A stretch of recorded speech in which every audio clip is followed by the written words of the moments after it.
নমস্কার বন্ধুরা, আপনারা দেখছেন বিনিয়োগ ভারত ইউটিউব চ্যানেল। তো আজকে আমাদের সাথে অমিত স্যার রয়েছেন। স্যার বিগত ১২ বছর ধরে এই শেয়ার বাজার, মিউচুয়াল ফান্ডে প্র্যাকটিস করে চলছেন। আর বিনিয়োগ ভারত ইউটিউব চ্যানেলে এডুকেশনাল কনটেন্ট প্রচুর বানিয়েছেন। আজকের টপিক হচ্ছে মিউচুয়াল ফান্ড সম্বন্ধে আমার কিছু প্রশ্ন আছে। সেই প্রশ্নের উত্তরই স্যারের কাছ থেকে আজকে জেনে নেব। তো স্যার, মিউচুয়াল ফান্ড কি? অর্পিতা, তোমাকে অসংখ্য ধন্যবাদ। আজকেও তুমি আমাদের এই পডকাস্টে এসছো। আর আগের যে আমরা পডকাস্টগুলো করেছিলাম সেগুলো কিন্তু আমরা খুব ভালো রেসপন্স পেয়েছি। অনেক ভিউয়াররা বলেছে যে তোমাদের পডকাস্ট খুব ভালো হচ্ছে।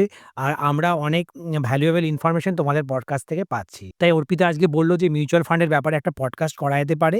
আর আজকের যে ১ম প্রশ্ন, মিউচুয়াল ফান্ড কি? মিউচুয়াল ফান্ড হচ্ছে এমন একটি ইনভেস্টমেন্ট অপশন যার মাধ্যমে ফান্ড ম্যানেজাররা আপনার ক্যাপিটালকে ম্যানেজ করে। মানে আপনি ইনিশিয়ালি মনে করুন লামসাম ইনভেস্ট করছেন বা সিস্টেমেটিক ইনভেস্টমেন্টও করতে পারেন। সেক্ষেত্রে আপনার ফান্ডগুলি ফান্ড ম্যানেজাররা কালেক্ট করবে এবং আপনার মতো অনেক ইনভেস্টররা এইভাবে মিউচুয়াল ফান্ডকে টাকা দেয়। ফান্ড ম্যানেজাররা কি করে? প্রত্যেকের টাকাকে নিয়ে একটা পুল অফ ইনভেস্টমেন্ট বানায়। মানে সবার টাকাকে একসাথে করে এবং তারা বিভিন্ন অ্যাসেট ক্লাসে ইনভেস্ট করে। কোন অ্যাসেট ক্লাসে ইনভেস্ট করে? তারা বন্ডে ইনভেস্ট করতে পারে। তারা ইকুইটিতে এক্সপোজার নেয়। ইকুইটির মধ্যে তারা বিভিন্ন স্টকে ডোমেস্টিক মার্কেটে large cap, mid cap, small ক্যাপে ইনভেস্ট করে। আবার ইন্টারন্যাশনাল স্টকেও ইনভেস্ট করে। এছাড়া তারা আদার অ্যাসেট ক্লাস, তার মধ্যে কমোডিটি বিশেষ করে গোল্ড, সিলভারে ইনভেস্ট করে। এছাড়া রিয়েল এস্টেটে ইনভেস্ট করে। তারা রিয়েল এস্টেট ইনভেস্টমেন্ট ট্রাস্ট বা ইনফ্রাস্ট্রাকচার ইনভেস্টমেন্ট ট্রাস্টের মাধ্যমে। এগুলি কিন্তু স্টক মার্কেটেই ট্রেড হয়। এই ধরনের অ্যাসেটেও ইনভেস্ট করে। তাহলে এই ধরনের অ্যাসেট ক্লাসগুলিতে মিউচুয়াল ফান্ড ম্যানেজাররা এই পুল অফ কর্পাসকে, টোটাল ইনভেস্টমেন্টটাকে তারা অ্যালোকেট করে দেয়। আর তার ফলে তোমরা কি হও না, মিউচুয়াল ফান্ডের বিভিন্ন ইউনিট পারচেজ করে নাও। মানে তোমার টাকার বিনিময়ে তোমরা মিউচুয়াল ফান্ডের ইউনিট পারচেজ করো। আর তার জন্য মিউচুয়াল ফান্ডের নেট অ্যাসেট ভ্যালু মানে এনএভি থাকে। যেমন শেয়ার বাজারে শেয়ারের প্রাইস হয়, সেরকম মিউচুয়াল ফান্ডের এনএভি থাকে। সেই এনএভি গুলি তোমরা পারচেজ করো। তার জন্য তোমরা যে ক্যাপিটালটি দাও তার বিনিময়ে তোমরা বিভিন্ন ইউনিট পেয়ে যাও। মনে করো তোমাদের এনএভির দাম ৳১০ আর তোমরা ৳১০০ ইনভেস্ট করছো। তাহলে তোমরা ১০ টা এনএভি পারচেজ করতে পারবে ৳১০০ বিনিময়ে। ১০ ইন্টু ১০। তাহলে তোমরা বুঝতে পারলে যে মিউচুয়াল ফান্ডের মাধ্যমে তোমরা ইউনিট পারচেজ করছো আর ফান্ড ম্যানেজাররা তোমার হয়ে বিভিন্ন অ্যাসেট ক্লাসে তারা ইনভেস্ট করছে। এইভাবেই মিউচুয়াল ফান্ড অপারেট করে। তো আমি সেকেন্ড প্রশ্নে চলে আসি যে মিউচুয়াল ফান্ড কে পরিচালনা করে? হ্যাঁ, এই প্রশ্নটা খুবই ভালো। মিউচুয়াল ফান্ড পরিচালনা করে বিভিন্ন অ্যাসেট ম্যানেজমেন্ট কোম্পানি আছে। এই অ্যাসেট ম্যানেজমেন্ট কোম্পানিগুলি সাধারণত ব্যাংকিং বিভিন্ন ব্যাংকিং সেক্টরের দিগ্গজ কোম্পানিগুলির অ্যাসেট ম্যানেজমেন্ট কোম্পানি থাকে। যেমন এক্সাম্পল হিসেবে আমরা বলতে পারি যে এসবিআই এএমসি আছে, আইসিআইসিআই ব্যাংকের এএমসি আছে, এইচডিএফসি এএমসি আছে। এরা হচ্ছে এই মিউচুয়াল ফান্ডগুলিকে ম্যানেজ করে। তাদের যে প্রফেশনাল ফান্ড ম্যানেজার আছে তারাই এই ফান্ডগুলিকে পরিচালনা করে। আ মিউচুয়াল ফান্ড কি ঝুঁকিপূর্ণ? হ্যাঁ, বন্ধুরা, মিউচুয়াল ফান্ড ঝুঁকিপূর্ণ কিনা এটা বোঝার আগে তোমাদের বুঝতে হবে যে আমরা কোন মিউচুয়াল ফান্ডে ইনভেস্ট করছি। মিউচুয়াল ফান্ডের অনেক ধরনের টাইপ হয়। বিশেষ করে ডেট মিউচুয়াল ফান্ড, যেগুলি বিভিন্ন রকমের কর্পোরেট বন্ড বা ডোমেস্টিক সেক্টরের বিভিন্ন পিএসইউ বা সেন্ট্রাল গভর্নমেন্ট যে বন্ডগুলি ইস্যু করে সেখানে তারা ইনভেস্ট করে। এই ধরনের বন্ডগুলি কিন্তু ইনভেস্ট করলে আপনাদের রিস্ক অনেকটাই কমে যায়। সেক্ষেত্রে রিস্ক একদমই প্রায় থাকে না। কারণ এই বন্ডগুলি ট্রিপল এ রেটিং থাকে এবং সভারেন ব্যাকআপ থাকে। মানে গভর্নমেন্টের ব্যাকিং থাকে। সেইজন্য এই বন্ডগুলিতে যে মিউচুয়াল ফান্ডগুলি ইনভেস্ট করে সেখানে রিস্ক অনেকটাই কম হয়। এবার বলি, যারা মডারেট রিস্ক নিতে চায়, যারা ইকুইটিতে কিছুটা এক্সপোজার নিতে চায়, সেইজন্য তারা ইকুইটি আর এই ডেটের মধ্যে মিক্স করে একটা হাইব্রিড মিউচুয়াল ফান্ডেও ইনভেস্ট করতে পারে। এই হাইব্রিড মিউচুয়াল ফান্ডে রিস্ক কিছুটা থাকে, কিন্তু ডেটের মতো রিস্ক অতটা কম নয়। আবার ইকুইটি থেকেও এক্ষেত্রে রিস্ক অনেকটা কম থাকে। আরেক ধরনের মিউচুয়াল ফান্ড হয় যেগুলো হচ্ছে পিওর ইকুইটি মিউচুয়াল ফান্ড।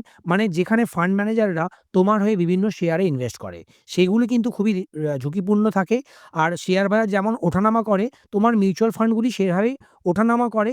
কিন্তু যেহেতু মিউচুয়াল ফান্ড ম্যানেজাররা অনেক সংখ্যক তারা শেয়ারে ইনভেস্ট করে, সেইজন্য ডাইরেক্ট স্টকে ইনভেস্টমেন্টের থেকে এক্ষেত্রে রিস্ক কিছুটা কম হয়। কারণ একসাথে ফান্ড ম্যানেজাররা যদি ৪০ টা বা ৫০ টা কোম্পানির শেয়ারে ইনভেস্ট করে, একসাথে সমস্ত কোম্পানির শেয়ারে পতন নাও দেখা দিতে পারে। বিশেষ করে শেয়ার মার্কেটে যখন ক্র্যাশ হয় একসাথে কিন্তু সমস্ত ইনডেক্স বা সমস্ত মিউচুয়াল ফান্ড ক্র্যাশ করে না। সেই জন্য এই মিউচুয়াল ফান্ডে ইনভেস্ট করা যদিও ঝুঁকিপূর্ণ কিন্তু লং টার্মে যদি কেউ স্ট্যাগার্ড ওয়েতে মানে সিস্টেমেটিক ওয়েতে ইনভেস্ট করে সেক্ষেত্রে সে রিস্ক কিছুটা কমিয়ে ফেলতে পারে এবং সেক্ষেত্রে লং টার্মে সে রিস্ক অ্যাডজাস্টেড একটা পজিটিভ রিটার্ন জেনারেট করতে পারে। আচ্ছা, তো আমার 4th কোয়েশ্চেন হচ্ছে মিউচুয়াল ফান্ড করার সুবিধে কি? হ্যাঁ, বন্ধুরা মিউচুয়াল ফান্ডে ইনভেস্টমেন্টের অনেক সুবিধা থাকে। বিশেষ করে যারা লং টার্মে একটা ওয়েলথ ক্রিয়েট করতে চাইছে, বিশেষ করে মিডল ক্লাস যারা স্যালারিড এমপ্লয়ি তাদের জন্য সবচেয়ে আইডিয়াল উপায়ে যদি তারা লং টার্মে ওয়েলথ ক্রিয়েট করতে চায়, তারা মিউচুয়াল ফান্ডের মাধ্যমে যদি সিস্টেমেটিক ওয়েতে প্রতি মাসে অল্প, অল্প করে টাকা জমায়, সেক্ষেত্রে সে একটা ভালো হ্যান্ডসাম রিটার্ন জেনারেট করতে পারবে। এছাড়া আপনারা ডিসিপ্লিন ওয়েতে একটা ছোট অ্যামাউন্টও ইনভেস্ট করতে পারেন মিউচুয়াল ফান্ডের মাধ্যমে। আর মিউচুয়াল ফান্ডে ইনভেস্ট করলে আপনি দেশের যত দিগ্গজ কোম্পানি আছে তাদের শেয়ারে আপনি বাই করবেন ইনডাইরেক্টলি। আর সেক্ষেত্রে আপনার ইকোনমি যত গ্রো করবে, দেশের ইকোনমি যত গ্রো করবে, সেই কোম্পানিগুলি আগামীতে যত বেশি প্রফিট আর্ন করবে, আপনারও কিন্তু সেই ইনভেস্টমেন্ট থেকে একটা হেলদি রিটার্নও জেনারেট করার প্রবাবিলিটি বেড়ে যাবে। সেই জন্য মিউচুয়াল ফান্ডে ইনভেস্ট করলে রিটেল ইনভেস্টররা কিন্তু অবশ্যই উপকৃত হবে এবং সে একটা রিস্ক অ্যাডজাস্টেড পজিটিভ রিটার্নও জেনারেট করতে পারবে মিড টু লং টার্মে। তবে শর্ট টার্মে কিন্তু মিউচুয়াল ফান্ডের ইনভেস্ট করলেও আপনার লস হতে পারে। সেক্ষেত্রে মার্কেট যদি আপ ডাউন করে আপনার পোর্টফোলিওর ভোলাটিলিটিও বেড়ে যেতে পারে। সেটিকে কখনোই আপনি ভয় পাবেন না। বরঞ্চ আপনারা সিস্টেমেটিক ওয়েতে ইনভেস্টমেন্ট কন্টিনিউ করবেন।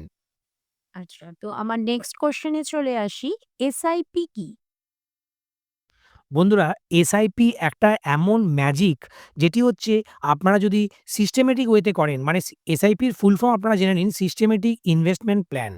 আপনারা ব্যাংকে হয়তো আরডির কথা শুনেছেন বা আপনারা অনেকেই হয়তো লাইফ ইন্স্যুরেন্স কর্পোরেশনের বিভিন্ন ইন্স্যুরেন্স পারচেস করেছেন, সেখানে আপনারা মান্থলি বা হাফ ইয়ারলি বা ইয়ারলি প্রিমিয়াম পে করেন। সেই রকমই আপনারা এসআইপির মাধ্যমে সিস্টেমেটিক ইনভেস্টমেন্ট প্ল্যানের মাধ্যমে মিউচুয়াল ফান্ডে আপনারা পিরিয়ডিক্যালি ইনভেস্টমেন্ট করতে পারেন এবং এই এসআইপিগুলি যেহেতু রুপি কস্ট অ্যাভারেজিং এর বেনিফিট দেয়, মানে শেয়ার বাজার যখন পড়ে যায় তখন আপনি বেশি সংখ্যক ইউনিট পারচেজ করতে পারবেন। কারণ তখন এনএভির প্রাইস কিছুটা কমে যাবে। শেয়ার বাজার পড়লে এনএভির প্রাইস কমে যায়। তখন আপনি বেশি সংখ্যক ইউনিট পারচেজ করবেন সেম টাকার বিনিময়ে। আর যখন শেয়ার বাজার বেড়ে যাবে তখন এনএভির দাম অনেকটা বেড়ে যাবে। তখন কিন্তু আপনি সেম টাকার বিনিময়ে কম সংখ্যক এনএভি পারচেজ করবেন। সেই জন্য যখন মার্কেট অনেক বেশি কারেক্ট করে যায়, শেয়ার বাজারে যখন পতন শুরু হয়, তখন আপনারা এসআইপি অ্যামাউন্টকে আপনারা আরও অ্যাড অন করতে পারেন, স্টেপ আপ এসআইপি করতে পারেন। এক্ষেত্রে আপনারা অ্যাডিশনাল ক্যাপিটাল আরও বিনিয়োগ করতে পারেন শেয়ার বাজারের পতনে। সেক্ষেত্রে কিন্তু আপনারা এসআইপি রিটার্নকেও বিট করতে পারবেন। তাহলে আশা করি আপনারা এসআইপির ব্যাপারে একটা আইডিয়া পেলেন। আচ্ছা, আমার পরবর্তী কোয়েশ্চেন হচ্ছে যে লামসাম আর এসআইপির মধ্যে পার্থক্য কি? বন্ধুরা লামসাম ইনভেস্টমেন্টের ক্ষেত্রে ইনভেস্টররা কিন্তু কখনোই জানে না যে তারা শেয়ার বাজারে এখন কোন স্টেজে ইনভেস্ট করছে। যদি তারা একদম শেয়ার বাজারের পিকে ইনভেস্ট করে দেয় লামসাম আর সেখান থেকে যদি শেয়ার বাজার 30-40% কারেক্ট করে যায়, তাহলে কিন্তু আপনারা মিউচুয়াল ফান্ডে ইনভেস্ট করলেও লামসাম সেক্ষেত্রে আপনার লসের সম্মুখীন অবশ্যই হতে হবে। কিন্তু সেক্ষেত্রে আমি বলি যদি সে লামসাম ইনভেস্ট না করে একটা এসআইপির মাধ্যমে সিস্টেমেটিক ওয়েতে ওই লামসাম টাকাকে ধরুন ১০ মাস বা ১২ মাসের মধ্যে বিনিয়োগ করত, তাহলে তার রিস্ক অনেকটাই কমে যেত এবং মার্কেটের সে বিভিন্ন স্টেজে মানে মার্কেট যখন বাড়ছে তখনও সে ইনভেস্ট করছে, মার্কেট যখন পড়ছে তখনও সে ইনভেস্ট করছে, মার্কেট যখন কনসলিডেট করছে মানে মার্কেট যখন আপ ডাউন করে একই জায়গায় একই লেভেলে ট্রেড করছে দীর্ঘদিন ধরে, যেমন আমরা ২০২৫ সালে দেখলাম যে ২০২৪ এর অক্টোবর মাস থেকে ডিসেম্বর ২০২৫ অবধি মার্কেট একই জায়গায় ঘোরাঘুরি করছে। তাই যারা আগের বছর লামসাম ইনভেস্ট করেছিল তারা কিন্তু শেয়ার বাজার থেকে দেখবেন যে ফ্ল্যাট বা নেগেটিভ রিটার্ন জেনারেট করেছে। কিন্তু বিগত ১ বছরেই যারা এসআইপির মাধ্যমে ইনভেস্ট করেছিল তাদের পোর্টফোলিও কিন্তু এখন পজিটিভই থাকবে। কারণ সে বিভিন্ন লেভেলে ইনভেস্ট করেছিল। তাই আমি সবসময় আপনাদের সাজেস্ট করব যে আপনারা লামসাম ইনভেস্টমেন্টের পরিবর্তে আপনারা এসআইপির মাধ্যমেই ইনভেস্টমেন্ট কন্টিনিউ রাখুন। আর যখন দেখবেন যে মার্কেটে ব্লাডবাথ চলছে, মার্কেট যখন অনেক বেশি ক্র্যাশ করে যায়, মার্কেটে যখন প্যানিক সিচুয়েশন হয়, তখন আপনারা লামসাম ইনভেস্টমেন্টের কথা ভাবতে পারেন। আচ্ছা, আমার পরবর্তী কোয়েশ্চেন হচ্ছে মিউচুয়াল ফান্ডে তো টাকা ইনভেস্ট করছি, কিন্তু ওই টাকাটা তুলবো কখন? হ্যাঁ, এই প্রশ্নটা খুবই ইম্পোর্টেন্ট। দেখুন, আপনারা মিউচুয়াল ফান্ডে যখন ইনভেস্ট করবেন, সবসময় মাথায় রাখবেন যে আপনারা নিশ্চয়ই কোনো একটা লক্ষ্য ফিক্সড করেছেন। যে আপনি রিটায়ারমেন্টের কথা মাথায় ভেবে হয়তো ইনভেস্ট করছেন লং টার্মের জন্য। অনেকে হয়তো ভাবছে যে আমি আগামী ১০ বছরের মধ্যেই একটা বাড়ি কিনবো, সেই জন্য আমার একটা লামসাম ডাউন পেমেন্টের প্রয়োজন হতে পারে। অনেকে ভাবছে আমার মেয়ে এখন ছোট আছে, মেয়ের বিয়েতে অনেক টাকা খরচা হতে পারে, সেই জন্য আমি এখন থেকেই টাকা জমাই। অনেকে ভাবছে যে আগামী দিনে আমার ছেলেমেয়ের পড়াশোনার জন্য অনেক খরচা হতে পারে। অনেকে আবার ভাবছে যে আমি বিয়ের জন্য কিছু টাকা জমিয়ে রাখি, আমি অনেক জুয়েলারি কিনবো বিয়ের সময়, সেইজন্য আমার অনেক টাকার প্রয়োজন হতে পারে। অনেক ছেলেরা হয়তো ভাবছে যে আমার বাবা-মার এখন বয়স হয়েছে, বাবা-মার হেলথের কথা মাথায় রেখে আমায় কিছু পুঁজি জমিয়ে রাখতে হবে, সেইজন্যও তারা ইনভেস্ট করে। মানে আপনার যখন লক্ষ্য পূরণ হয়ে যাবে, মনে করুন আপনি ভেবেছিলেন যে ৩ বছরের মাথায় গিয়ে আমি একটা ফরেন ট্যুর করবো, বা আপনি কোনো একটা ভালো জায়গায় ঘুরতে যাবেন ফ্যামিলির সাথে, সেইজন্য আপনি একটা টাকা জমিয়েছেন। সাপোজ ধরুন এই টাকাটা ৳৫০,০০০ হতে পারে বা ৳২,০০,০০০ হতে পারে। সেই টাকাটা যখন আপনার কমপ্লিট হয়ে যাবে আর ২-৩ বছরের পরে আপনার যখন সেই ঘুরতে যাওয়ার সময় হয়ে যাবে, তখন আপনি টাকাটা তুলতে পারেন। আর যখন আপনি টাকা তুলবেন তখন আপনারা মাথায় রাখবেন যে আপনারা লামসামও উইথড্র করতে পারেন, বা সিস্টেমেটিক উইথড্রয়াল প্ল্যানের মাধ্যমেও আপনারা সিস্টেমেটিক ওয়েতে উইথড্রও করতে পারেন। আপনার টাকার রিকোয়ারমেন্ট যেমন হবে সেইভাবে আপনি উইথড্র করবেন। তাহলে আপনারা আশা করি বুঝে গেছেন যে টাকার প্রয়োজন যখনই হবে তখনই আমি মিউচুয়াল ফান্ডকে উইথড্র করব। তবে এক্ষেত্রে একটা কথা বলে রাখি, বন্ধুরা, শেয়ার বাজার বা মিউচুয়াল ফান্ডের মাধ্যমে যখনই আপনারা ইনভেস্ট করছেন, আপনারা সেই ইনভেস্টমেন্টকে অযথা হ্যাম্পার করবেন না। অযথা যদি আপনারা সময়ে, সময়ে টাকা তুলে নেন, তাহলে কিন্তু আপনি কম্পাউন্ডিং এর একটা বেনিফিট যেটা পাওয়ার কথা ছিল লং টার্মে, সেটি কখনোই পাবেন না। আপনি মাত্র কিছু সংখ্যক টাকাই মানে প্রফিট হিসেবে পাবেন। আর লং টার্মে হিউজ ওয়েলথ ক্রিয়েট করতে গেলে আপনাকে সেই ইনভেস্টমেন্টটাকে কন্টিনিউ রাখতেই হবে। এর কোনো বিকল্প নেই। আচ্ছা, সত্যি স্যার আপনি এতটাই ভালোভাবে বোঝাচ্ছেন, আমার তো সবই ডাউট ক্লিয়ার হয়ে যাচ্ছে। তো আমার পরবর্তী প্রশ্ন হচ্ছে, মিউচুয়াল ফান্ডে ইনভেস্ট করলে ব্যাংকের এফডির চেয়েও কি বেশি রিটার্ন পাবো? বন্ধুরা, এই প্রশ্নটা খুবই ইম্পোর্টেন্ট। সবারই কিন্তু জেনে রাখা দরকার যে আপনি কি ব্যাংকের থেকেও বেশি রিটার্ন এক্সপেক্ট করতে পারেন? হ্যাঁ, বন্ধুরা, আপনারা যদি কোনো ডেট মিউচুয়াল ফান্ডে ইনভেস্ট করেন, সেক্ষেত্রে আপনারা ইজিলি 8-9% এর একটা ভালো রিটার্ন জেনারেট করতেই পারবেন। আর যারা ইকুইটি মিউচুয়াল ফান্ডে, বিশেষ করে যারা ফ্লেক্সি ক্যাপ বা মাল্টি ক্যাপ বা মাল্টি অ্যাসেট ক্যাটেগরির ফান্ডে ইনভেস্ট করছে, তারা কিন্তু খুব ইজিলি হ্যান্ডসামলি তারা এফডি রিটার্নকে লং টার্মে বিট করে দেবে। কিন্তু আমি কখনোই বলব না যে আপনারা ৬ মাস বা ২ থেকে ৩ বছরের মধ্যে এফডি রিটার্নকে প্রতি বছরই বিট করতে পারবেন। সেটি করা কখনোই সম্ভব নয়। শেয়ার বাজার কিন্তু স্ট্রেইট লাইনে বাড়ে না। কখনো অনেক বেশি ফাস্ট গ্রো করে অনেক বেশি বেড়ে যায়। তারপরে আবার কিছুটা কারেক্ট করে। অনেকদিন ধরে হয়তো কনসলিডেট করে। সেইজন্য যারা 5 to 10 ইয়ার্স এর হরাইজন নিয়ে ইনভেস্টমেন্ট করছে, তাদের জন্য বলব যে তারা মিউচুয়াল ফান্ডের মাধ্যমে এফডি রিটার্নকে খুব সহজেই বিট করতে পারবে। কারণ দেশের ইকোনমি যেহেতু 6-7% এ গ্রো করছে, আর দেশের যেহেতু ইনফ্লেশন 6-7%, তাই দুটোকে এড করে আপনারা খুব সহজেই 12-13% রিটার্ন, আপনি দেশের যদি ইনডেক্স যে নিফটি সেনসেক্স আছে তাতে ইনভেস্ট করেন বা বিভিন্ন মিউচুয়াল ফান্ডে ইনভেস্ট করেন, সেক্ষেত্রে খুব সহজেই এই 12-13% রিটার্ন জেনারেট করতে পারবেন। যেটি কিন্তু কখনোই এফডি থেকে আপনি এক্সপেক্ট করতে পারেন না। এবার আমার নেক্সট প্রশ্ন হচ্ছে, মিউচুয়াল ফান্ডে কি ট্যাক্স দিতে হবে? বন্ধুরা, রিসেন্ট টাইমে আমরা দেখলাম যে ভারতবর্ষে একটা ট্যাক্সের যে সিলিং ছিল আগে, মাত্র ২.৫ থেকে ৩ লাখ টাকার বেশি ইনকাম করলেই মানুষকে ট্যাক্স দিতে হতো, ইনকাম ট্যাক্স। এখন সেই লিমিটটি বেড়ে হয়েছে ১২ লাখ। মানে মাসে ১ লাখ টাকা যারা ইনকাম করছে, তার বেশি যারা ইনকাম করবে তাদেরকেই ট্যাক্স দিতে হয়। আর মিউচুয়াল ফান্ডের ক্ষেত্রে বলে রাখি যে ১,২৫,০০০ টাকা যদি তারা তার থেকে বেশি প্রফিট করে, তাদেরকেই কিন্তু ট্যাক্স দিতে হয়। সেটা শর্ট টার্মও হতে পারে, লং টার্মও হতে পারে। ১ বছরের আগে যদি সে বিক্রি করে দেয়, তাকে শর্ট টার্ম ক্যাপিটাল গেইন দিতে হবে। সেক্ষেত্রে তার ইয়ারলি ইনকাম যদি ১২ লাখের নিচে হয়, তাকে ৳১ ও ট্যাক্স দিতে হবে না। আর লং টার্ম ক্যাপিটাল গেইন ১২.৫%, যেটি তারা ১ বছরের বেশি যদি হোল্ড করে, তখন তাকে দিতে হবে। সেক্ষেত্রেও বলে রাখি, যদি আপনারা সেই বছরে ১২ লাখ টাকার নিচে ইনকাম হয় আপনার, এই ক্যাপিটাল গেইন ট্যাক্সকে মিলিয়ে, তাহলে আপনার ৳১ ও ট্যাক্স দিতে হচ্ছে না।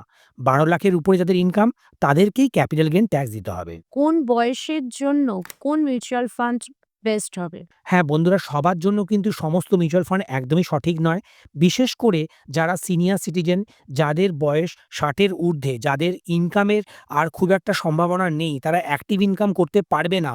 যেহেতু তাদের অনেক বয়স হয়ে গেছে, সেইজন্য সেই রকম ইনভেস্টরদের কিন্তু রিস্ক অ্যাপেটাইট অনেকটাই কম হয়। তাদেরকে লো রিস্ক নিয়ে আমি বলব যে সেই রকমের ইনভেস্টরদেরকে সাধারণত মাল্টি অ্যাসেট ক্যাটাগরির হাইব্রিড ফান্ডগুলি চুজ করা দরকার, অথবা তারা ডেট মিউচুয়াল ফান্ডে লো রিস্ক নিয়ে ইনভেস্ট করতে পারে। আর যারা নতুন চাকরিতে জয়েন করেছে, যাদের বয়স ২০ থেকে ৫০ এর মধ্যে, যাদের এখনও ১০ থেকে ২০ বা ৩০ বছরের চাকরির জীবন বাকি আছে, তারা অ্যাক্টিভ ইনকাম এখনও করতে পারবে, তাদের জন্য সবচেয়ে শ্রেষ্ঠ উপায় ইনভেস্ট করা হলো ফ্লেক্সি ক্যাপ বা মাল্টি ক্যাপ ক্যাটাগরির মিউচুয়াল ফান্ডগুলি।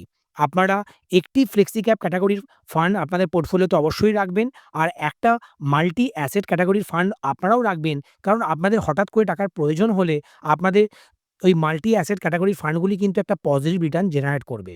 কারণ মার্কেট যদি কারেকশন ফেজে থাকে, মার্কেট যদি অনেকদিন ধরে কনসোলিডেট করে, একই জায়গায় ঘোরাঘুরি করে, তখন কিন্তু আপনার মাল্টি ক্যাপ বা ফ্লেক্সি ক্যাপ ক্যাটাগরির মিউচুয়াল ফান্ডগুলিও খুব একটা ভালো রিটার্ন দেয় না। সেক্ষেত্রে আপনার ওই হাইব্রিড ফান্ডটাই আপনাকে একটা পজিটিভ রিটার্ন তখন দেবে। সেই জন্য বিভিন্ন রিস্ক অ্যাপেটাইট অনুযায়ী, বিভিন্ন ব্যক্তির পার্সোনাল রিস্ক অনুযায়ী তাকে ইনভেস্ট করতে হবে।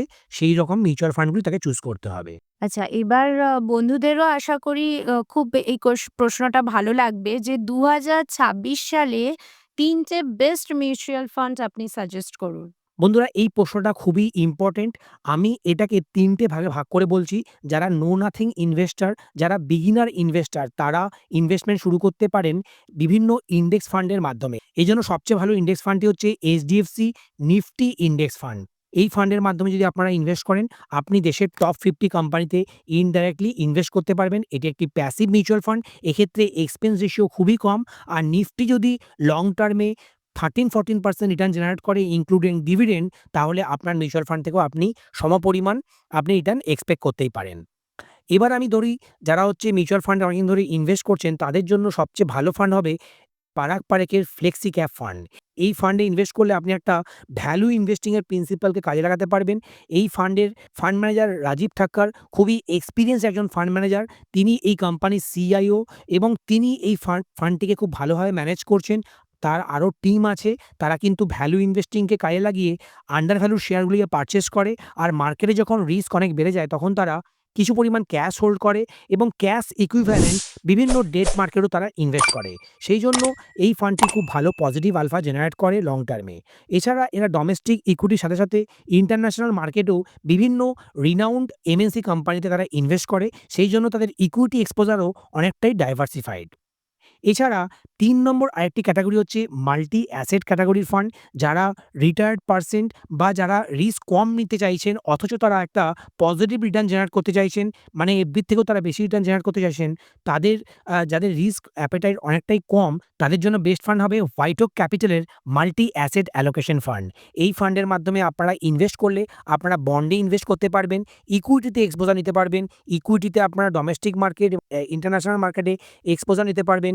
এছাড়া আপনারা রিয়েল এস্টেট ইনভেস্টমেন্ট ট্রাস্ট বা ইনফ্রাস্ট্রাকচার ইনভেস্টমেন্ট ট্রাস্টের মাধ্যমে আপনারা ওই ধরনের রিয়েল এস্টেটেও ইনভেস্ট করতে পারবেন। এছাড়া আপনারা সোনা এবং রূপোর মতো যেই কমোডিটি আছে, সেখানেও আপনারা ইনভেস্ট করতে পারবেন। তাহলে এই মাল্টি অ্যাসেট অ্যালোকেশন ফান্ডটিতে আপনারা যদি ইনভেস্টমেন্ট করেন, আপনার পোর্টফোলিও এনি টাইম একটা ভালো রিটার্ন জেনারেট করতে পারবে। বন্ধুরা, আজকের ভিডিওটি আমরা এখানেই শেষ করলাম। ভিডিওটি আপনাদের কেমন লাগলো আপনারা অবশ্যই কমেন্ট করে জানাবেন। আমাদের এই পডকাস্টটা যদি আপনাদের ভালো লেগে থাকে, তাহলে অবশ্যই লাইক, শেয়ার, সাবস্ক্রাইব করতে ভুলবেন না। নমস্কার বন্ধুরা। নমস্কার বন্ধুরা।